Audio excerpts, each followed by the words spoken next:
Chocolate खाने वाली बहू। मुंबई नाम के शहर में सिया नाम की लड़की अपने माँ पिताजी के साथ रहा करती। सिया के माँ का नाम था रेवती और पिताजी का नाम था रमेश। दोनों को एक ही लड़की होने के कारण बहुत लाड़ प्यार में उसे पाला था। उसकी एक भी ख्वाहिश अधूरी नहीं रहा करती थी। सिया अब कॉलेज में जाने लगती है। उसके कॉलेज में बहुत से उसके दोस्त थे, वो उनके साथ हमेशा वक्त बिताया करती थी। एक दिन रमेश के घर सिया के लिए एक अच्छा रिश्ता पंडित जी लेकर आते हैं।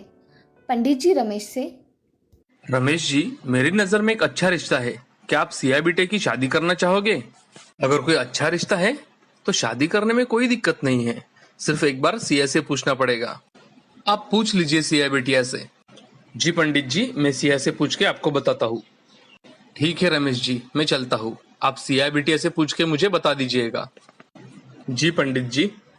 पंडित जी लड़के का फोटो रमेश के हाथों में देकर वहां से चले जाते हैं। अब रमेश उस फोटो को देखता है तो उसे वो लड़का बहुत पसंद आता है। थोड़ी देर में सिया घर आ जाती है। तभी उसके पिताजी सिया से, बेटी सिया, आज जल्दी आ गई कॉलेज से? हाँ पिताजी, कॉलेज में 2 लेक्चर ऑफ थे तो मैं घर चली आई। सिया, मैं तुमसे आज एक इम्पोर्टेंट बात करने वाला हूँ। तुम्हारी इस विषय में क्या राय है वो मुझे बताना। बात क्या है पिताजी, आप पहले बताइए तो। बेटी, मैंने तुम्हारे लिए एक रिश्ता देखा है। लड़का बहुत अच्छा है। सिया, मैं चाहता हूँ कि तुम शादी कर लो। पिताजी अभी तो मैं कॉलेज में हूँ, मुझे पढ़ाई करनी है। बेटी सिया, पढ़ाई शादी के बाद भी हो सकती है, मगर अच्छा रिश्ता बार बार नहीं आता। बेटी, तुम्हारे पिताजी सच कह रहे हैं। अच्छे रिश्ते बार बार नहीं आते। मेरी मानो तो शादी करने में कोई हर्ज नहीं है। माँ, पिताजी, आपको जैसा ठीक लगे वैसा कीजिए। आप मेरे बारे में जो भी फैसला लेंगे वो अच्छा ही होगा। अच्छा तो ठीक है, फिर मैं बात आगे बढ़ाता हूँ। रमेश पंडित जी को फोन करके रिश्ते की बात आगे बढ़ाने के लिए कहते हैं। कुछ दिनों बाद सिया की शादी अर्जुन नाम के लड़के के साथ हो जाती है। अर्जुन घर का अच्छा लड़का होने के कारण उसे किसी भी चीज की कमी नहीं होती थी। अब सिया नए घर में बहुत खुशी खुशी रहा करती थी। अर्जुन के साथ सिया बहुत ही खुश थी। उसके घर में उसके साथ उसकी सास रहा करती थी। सास का नाम था निर्मला। निर्मला मन की बहुत ही अच्छी औरत थी, मगर उसे खाना बर्बाद करना बिल्कुल पसंद नहीं था। सिया को खाना बनाना थोड़ा बहुत आने के कारण सिया थोड़े बहुत खाने के व्यंजन बनाया करती थी। उसको वही व्यंजन बनाते देख एक दिन उसकी सास, बहू, आज दूसरा पदार्थ बनाकर देखो ना। वही खाना खा खा के पक गए हैं। कुछ नया बनाओ ना। जी माँ जी, बनाती हूँ। ऐसा कहकर सिया नए पदार्थ कैसे बनाते हैं ये यूट्यूब पर देखकर बनाती है। उसके हाथ के पदार्थ को इतना स्वाद होता है कि उसने बनाए हुए पदार्थ सभी को पसंद आते हैं। अर्जुन सिया से, सिया, तुम्हारे हाथों में तो जादू है। कितनी अच्छी सब्जी बनाई है तुमने। हाँ बहू, सच में बहुत अच्छी सब्जी बनाई है तुमने। मांगो, तुम्हें क्या चाहिए? हाँ सिया, क्या चाहिए तुम्हें? जी मुझे कुछ नहीं चाहिए। आपको मेरे हाथ का खाना पसंद आया, मुझे यही बहुत अच्छा लगा। बाकी मुझे कुछ नहीं चाहिए। बहू, सच में मेरे भाग खुल गए हैं जो मुझे तुम्हारे जैसी बहू मिली है। ऐसा कहकर सिया अपना काम करने किचन में चली जाती है। उस रात अर्जुन सिया के लिए ढेर सारे चॉकलेट लेकर आता है और सिया को देता है। सिया अर्जुन से, ये आप इतने सारे चॉकलेट किसके लिए लेकर आए हैं? सिया, ये चॉकलेट तुम्हारे लिए। सच में? सिया चॉकलेट देखकर बहुत खुश हो जाती है और वो अर्जुन से पूछती है, आपको कैसे पता चला कि मुझे चॉकलेट बहुत पसंद है? बस ऐसे ही, मुझे लगा तुम्हें पसंद आएगा तो मैं चॉकलेट लेकर आ गया।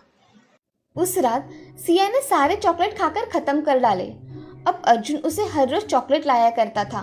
वो चॉकलेट लाता और सिया एक ही घंटे में खाकर खत्म कर डाला करती थी। अर्जुन हमेशा ऑफिस से आते समय चॉकलेट लेकर आया करता था। उसी वजह से सिया का वजन धीरे धीरे बहुत बढ़ गया था। ऐसे में ही उनके शादी को 2 साल पूरे हो गए थे। एक दिन अर्जुन की मामी अर्जुन को फोन करती है और वो उससे कहती है, अरे अर्जुन बेटे, कैसे हो? मामी, मैं ठीक हूँ। तुम कैसी हो? आज कैसे फोन किया आपने? अरे तुम सबकी याद आ रही थी, इसीलिए मैंने तुम्हें फोन किया। अर्जुन, तुम खुशखबरी कब देने वाले हो? दे दूंगा ना मामी, इतनी भी क्या जल्दी है। सबकी तबीयत कैसी है? सबकी बहुत अच्छी तबीयत है मामी। अच्छा अर्जुन, मैं फ़ोन रखती हूँ। माँ को बताना कि मामी का फ़ोन आया था। जी मामी। ऐसा कहकर अर्जुन फोन रख देता है। अर्जुन के मन में भी अभी बच्चे की इच्छा उत्पन्न होती है। अर्जुन सिया से, सिया, मुझे लगता है हमें बच्चे के बारे में सोचना चाहिए। तुम्हारा क्या विचार है इस बारे में? जी मुझे भी अब लगता है कि हमें भी एक बच्चा होना चाहिए। सच? हाँ, अर्जुन और सिया बच्चे के लिए बहुत आस लगाकर बैठते हैं, मगर उन्हें 1 साल बाद भी बच्चा नहीं होता। बेटे, मुझे लगता है कि तुम दोनों अस्पताल में जाकर चेकअप करवा के आओ। ठीक है माँ, हम दोनों कल ही अस्पताल जाकर आते हैं। अगले दिन अर्जुन सिया के साथ अस्पताल में चला जाता है। अस्पताल में डॉक्टर सिया का चेकअप करती है। सिया के सारे रिपोर्ट नॉर्मल आते हैं। सिया और मिस्टर अर्जुन, आप दोनों की रिपोर्ट नॉर्मल है, मगर सिया के मोटापे के कारण प्रेगनेंसी रह नहीं पा रही। सिया, आप अपना वजन थोड़ा कम कीजिए, फिर आपको जल्द ही प्रेगनेंसी कंसीव हो जाएगी। जी डॉक्टर। आप जैसे बताएंगी ना डॉक्टर, मैं वैसा ही करूंगी। सिया, तुम्हें फास्ट फूड खाना कम करना पड़ेगा और चॉकलेट खाती होगी तो तुम्हें ये सब चीजें खाना बंद करनी पड़ेगी। जी डॉक्टर। डॉक्टर सिया को दवाइयाँ लिख कर देती है।